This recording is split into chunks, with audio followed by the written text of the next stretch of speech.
So I don't do my hair very well on days that I don't have to work. I keep going through the reels. Everybody's reels are like clips from somebody else saying something prolific, and I love them. Some of them I'm like, oh, that totally relates to me. I totally want to use that. What am I gonna do with it? Like, I'm not gonna sit here and like mouth this isn't even me. Am I even making a difference by just constantly reposting things that other people say? And I don't know, I mean, maybe anything I have to say would just be some other variation of things that they've already said, which makes sense because that's why people are like, oh, that's it. What a great way of saying it. That's the problem. I'm not sure if what I say is relevant above and beyond just something that was well worded that somebody else said. Let's see. One more little tidbit about moi. Eventually one day get a little deeper into. When my 16th year was probably one of my most eventful years. I tried some drugs I should never have been involved in, and then I also ran away from home. I was gone for 3 months, and after that I was back for a month, and I ended up pregnant. And by the time I was 17, I had my first child, who is now almost 20. Oh my gosh, insane. Anyway, another little bit about me. See you guys.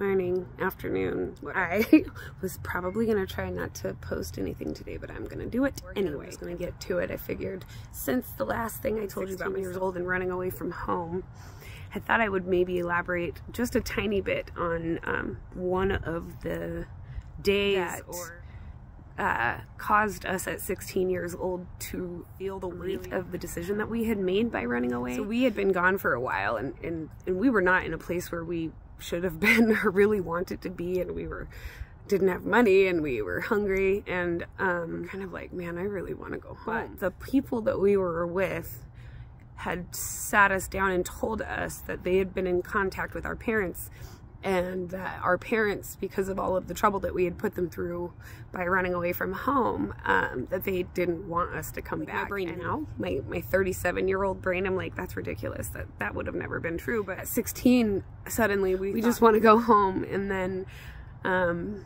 thinking that maybe we weren't going to be welcome to come back home, and the whole entire mood, vibe, I hate even using both of those words right now because it was a very serious situation, but everything changed all of a sudden. Us trying to figure out, like, well, what are we gonna do? You know, that was a long time ago. It's crazy. It was 21 years ago. Stay tuned. Now worked tonight. I'm about to go to bed, and I thought, you know, I dropped a good one today in my video, which there's a lot of those, I guess, to come. So, I think maybe that what would be best at this point is for me to kind of continue on the runaway story just a bit.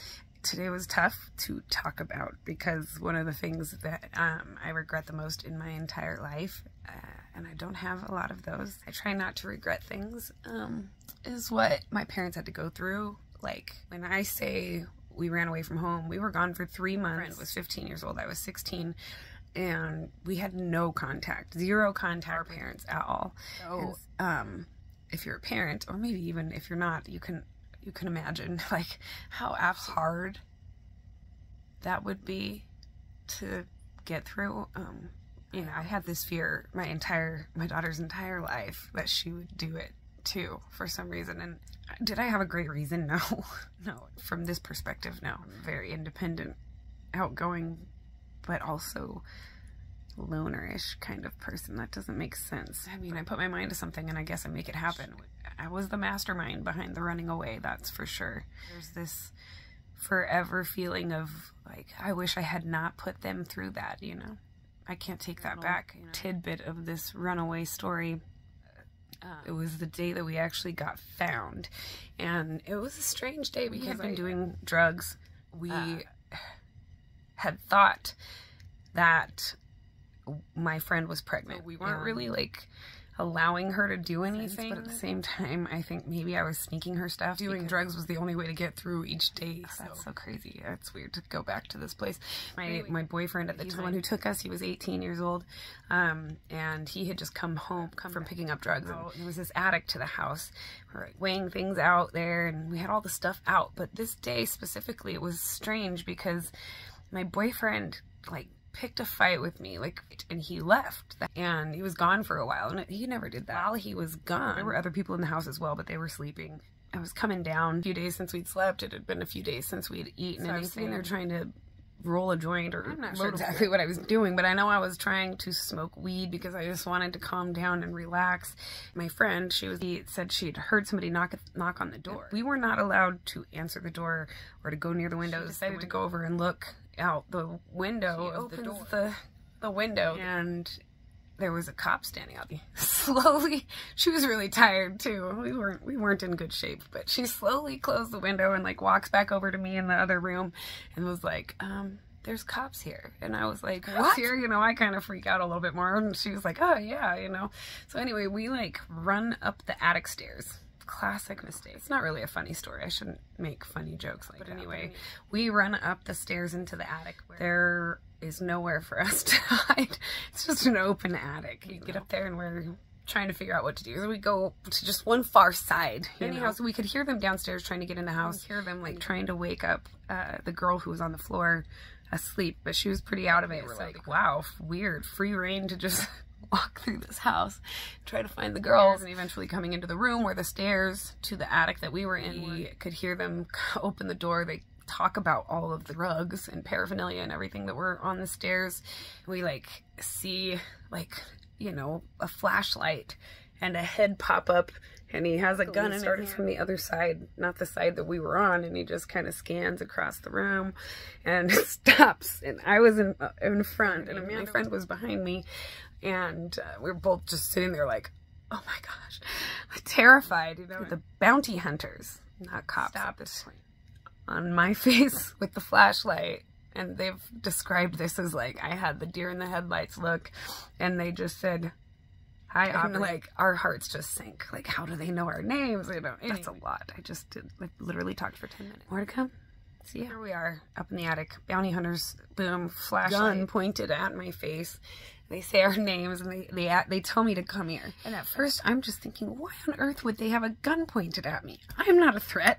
I wouldn't do anything to anybody, right? Like, I wouldn't have. They wouldn't. They don't know that. They have no idea what they're getting themselves into. Not a thought I had as a 16-year-old girl. So I was terrified, like, thinking, oh my gosh, these guys are going to shoot us.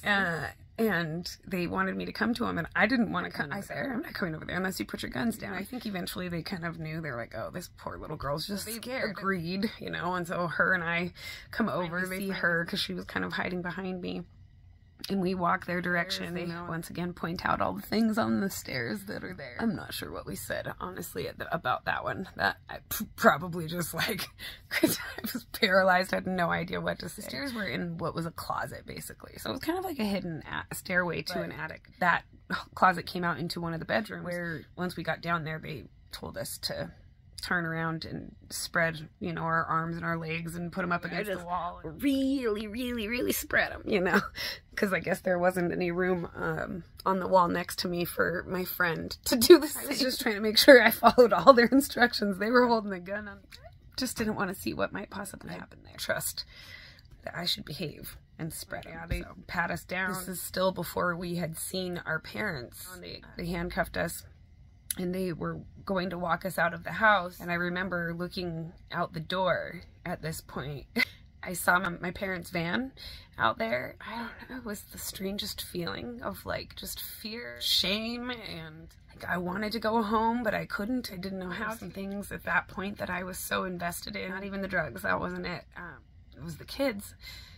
And I was so scared to leave them. I was almost ready to just stay in that life so that I could take care of these kids. They didn't need me. They didn't need a 16-year-old kid who had no idea what she was doing. They needed something, but they didn't need me. I remember we got in the van and we went to the police station, and there they took us in, questioned us. I wouldn't tell them anything. I just said, I don't know. And they read me my rights, and they left, and my parents were like, please don't do this. Don't be stupid. And I didn't even know what I was doing. I just didn't want to get anybody into trouble. At least it was my idea. And at the end of the day, if anybody was going to get into trouble, I probably should have been the one to get into the most trouble. They read me my rights, left, went and talked to my friend. I imagine she probably told them what they needed to know, because then they came back and said, all right, we're going to release you to your parents. Middle of winter, we were in Montana, and we were snowed in. We couldn't leave. They had to book a hotel room there for us all to stay in. This was my parents, my friend's parents, the two bounty hunters that found us. When they found us,